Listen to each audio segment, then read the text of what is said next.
Hi friends, నా పేరు సుజాత. ఇంకా ఈ రోజు అయితే మేము మామిడికాయ రోటి పచ్చడి అయితే ప్రిపేర్ చేస్తున్నామండి. దానికోసం అయితే ఒక పుల్లటి మామిడికాయని తీసుకొని శుభ్రంగా కడిగేసి దానిపైన ఉండే పొట్టునంతా తీసేయాలన్నమాట.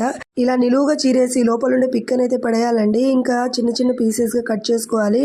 ఇంకా పచ్చడి కోసం అయితే మేము ఎండుమిర్చిని వాడకుండా ఇంకా కారం పొడిని అయితే తీసుకుంటున్నామండి. ఇది వచ్చేసి తేజ కారం అండి. అందుకనేసి ఒక 3 స్పూన్లు అయితే తీసుకున్నాము. ఇంకా ఇందులోకి మనము చిన్న పీసెస్ గా కట్ చేసుకున్న మామిడి ముక్కలు వేసి అలాగే అందులోకి కల్లుప్పునేసి అయితే దంచుకోవాలండి. అలాగే ఇందులోకి గుప్పెడు కరివేపాకునైతే వేసుకోవాలన్నమాట. అలాగే కొద్దిగా జీలకర్రను వేసుకోవాలండి. ఇంకా ఇందులోకి ఒక 7-8 రెబ్బల ఎల్లుల్లిపాయలు వేసుకుంటే మంచి టేస్ట్ ఉంటది అనమాట. ఇంకా పచ్చడి నూరడం అయితే అయిపోయింది. ఇంకా తాలింపు ప్రాసెస్ అయితే చూసేద్దామండి.